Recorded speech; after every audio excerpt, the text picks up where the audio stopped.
Hey guys, welcome to the channel. How is it going? So today in this video we are going to talk about the web novel chapter 211, and let me tell you that this story is connected to our previous videos. Make sure you watch it. Now without wasting time, let's begin the video. Kazarim has not noticed that he has thoroughly stepped onto a landmine. Footman was lightly slugged by Benimaru, and he was launched all the way to the end of the hall. And he lay there not moving one bit. Footman, stop playing games. We're gonna massacre all of them. Get up quickly, and get on with killing Leon's weakling followers. Even though Kazarim gave him orders, Footman showed no sign of moving. Oi, Footman! What are you playing at? Hurry up and... Kazarim went and had a look at Footman in a fit of anger, only to lose all words shortly after. Footman lay sprawled on the ground, showing the white of his eyes along with a bleeding nose, as though the entire ruckus he has been causing was but a lie. After crashing through a wall and bouncing a few times, his neck was twisted in an impossible angle. Both his upper and lower front teeth were broken. It is no coincidence that the teeth caved in the shape of a fist. Some sections of space were fixed too, making said sections unable to regenerate. Turning his attention to Benimaru, Kazarim clicked his tongue in another fit of anger. What's the plan, Nay-san? With an easygoing tone, Laplace gave Kazarim his analysis of the current situation. He was hinting at if we're gonna retreat, now would be the time. Kazarim snorts. Laplace, no need to cower that much. Leon is already in tatters. Guy's minion too, is at most a demon lord class weakling. Sure, demon nobles are pretty capable among the upper tier demons, but she ain't any better than Tyr, who is demon lord class herself. We only need to be wary of those two. You and me are more than enough to deal with them. He impertinently declares. To his unshaken confidence, Laplace has nothing more to say, and simply shrugs. Kazarim was totally ignoring the fact that Footman, who was demon lord class himself, was out of commission from a single attack. Kazarim thought the one he needed to be wary of was only Benimaru, who stands before him, and he can let Laplace deal with the inferior Sue. The truth was, it is a fact that we haven't even showed what we are really capable of. Laplace affirms Kazarim's words. Laplace's intuition sensitively picked up the changes in the situation and was sounding a warning alarm. As if to prove Laplace's intuition was true, Misery coolly stood back up. All the damage she took earlier regenerated in an instant. All her external injuries disappeared, and her new outfit looked more dreadful than before. Nay-san, that Yao Chan's existential values have rocketed up. They're called Awakened Demon Lord's Eye. Though she is inferior to Nay-san, Tyr ain't able to handle that. Just as Laplace analyzed it, Misery's energy levels swelled up to the level of an awakened demon lord. That's right. I, with the help of Demon Lord Rimuru, have evolved to the level of the awakened demon lords. With the impression that real battle experience would help me master this power most effectively, I took the liberty of having Kazarim-sama as my practice opponent. That being said, it looks like Leon-sama did notice the fact that I have been holding back. Misery took glances at Leon as she said that. Leon nods with a bitter-looking face. Of course I did. How would I not notice that you were restraining your output and planning to do something? Who would have thought that your plan was to depend on the reinforcements from Demon Lord Rimuru?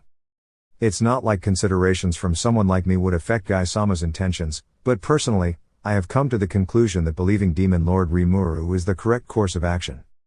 That was what was decided at Walpurgis too. To Leon's question, Misery stuttered for a moment before she answered. Footman. I knew all along that you were hiding your true power. Don't be giving such arrogant speeches, being a weakling who cannot fight without resorting to such stopgap measures. Even if all you worms came at me together, you still wouldn't come close to the great me. Let me show you weaklings what real despair and fear is. As he shouted, he released all the power he has held back that stopped him from outright killing Leon. In addition to the pressure that distorted space within the barrier, an ominous aura now dominated the field. The aura Misery was releasing was quashed in an instant. There were no lies in Kazarim's words, as the storm of his tyranny vastly exceeds Misery's calculations. Wah! It can't be. To think he had that much. What just happened was effective enough to cause the composed Misery to waver, and Misery's expression changed. Ha ha! Aren't you misunderstanding something, just because I have been holding back on killing you? That's just naive, you weaklivings. I, this Kazarim-sama, have gained the greatest power ever. Kazarim laughs boisterously. Nay-san, that's some absurd stuff you're pulling out there. Fine by me, guess I'll need to prepare for worse too. He took a rainbow orb out, as he said that. That was a spirit jewel. It was an orb that housed energy equal to the souls of 10,000 humans. Laplace breaks the orb, and replenishes his energy. This didn't cause him to awaken, he did it to prepare himself to fully support Kazarim. Lamenting, Misery says. At this rate, accomplishing my orders would be. My apologies, looks like my outlook was too naive. At the least, I will attempt to cause mutual destruction with an extreme anti-demon elimination attack, do take care of matters afterward. Leaving future matters to Leon and Benimaru and co., those were Misery's intentions. You're called Misery, right? Like what that drag said, no need to overthink things too much. You called for reinforcements, we answered the call and made it in time. That's all that matters, right? Walking past beside of Misery who was knocked down, Benimaru took the point. And Sue, you deal with the clown over there. I'll be the one to kill that drag. He indifferently declares, paying no heed to the situation whatsoever. I guess I can accept that. I'll give in, but be sure to finish the job. He did insult Rimuru-sama nonetheless. Don't worry about that. It's not like there's any worthwhile information to obtain, so there's no reason to let him live, am I right? True that, you being you may have forgotten about this, but seems like that fellow is Clayman's master. That means. So he's the source who was behind that Gelmudo guy, right? I know that all right. Benimaru and Sue went on with their seemingly frivolous conversation in such a manner. Jay, just what are you people talking about? Hey, you two over there, are you meaning to say, you are gonna take on that monster Kazarim all by yourself? Misery and Leon spoke out at the same time. Misery hastily regenerates and returns to the front lines in combat form, showing her stance to take on the challenge once more. Leon does so too, with his pride as a demon lord on the line, in an effort to return the favor against Kazarim. Despite that, Benimaru and Sue were talking with the intention to do this themselves. On? I just said it, didn't I? I'm going to kill. Starting now I'll be wiping the floor with that shitty drag, you injured fellows just sit back and watch. You heard him. I'll be dealing with the clown over there. Leon Dono and Misery Dono, I'll be trusting you two to keep a lookout for the half-dead fatty, and to make sure that Teardrop Girl doesn't bother us. But enough. You two won't understand unless I tell you that you are only going to hold us back? This last line from Benimaru sealed the deal. Ignoring Sue's "you really should fix how you speak to others," Benimaru draws his blade. Benimaru's thoroughly refined aura thinly wraps around the katana's blade, which resulted in the crimson blade getting an exquisitely decorated gleam. Kazarim laughs. Hey weakling. Can't do anything without a weapon? Fine with me. I'm willing to bet, that dull thing ain't going to do much of anything to me. One instance. Benimaru's body blurred with a red flash. Leaving behind a flash of light in that moment, Benimaru appears behind Kazarim. At the time every other person noticed he has moved, the blurred body disappears. Hop, you can have this back. Try not to drop it next time.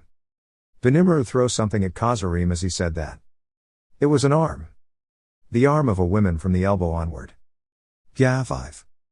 Kazarim lets out a scream. He has finally noticed that his arm was cut off. Why you bastard? Why is there pain? Kazarim tosses the question at Benimaru. TCH. Are you really that dumb? I'll tell you, since you look like you still don't understand, pain is a warning signal. Your body felt something dangerous, so it is sounding an alarm. You should properly control that kind of stuff before getting into a battle. Benimaru gave a detailed explanation as though mocking Kazarim. In fact, during the time when he trained with Diablo in the labyrinth, he got the same explanation after something similar happened. Benimaru has of his own accord accepted that as Diablo's way of getting back at him, after his loss against Benimaru in the tournament. But, that is something unrelated to what is happening now. It's definitely not because he was upset that it happened to him too, and is venting his frustration. Huh? Warning signal? What bullshit is that? As if the awesome me would feel danger from you. Kazarim turns the arm into energy and absorbs it, then regenerates his arm from the elbow out. He has long forgotten about his declaration, the one where he said Benimaru won't be able to harm him in any way. Death. I shall definitely bring death unto you.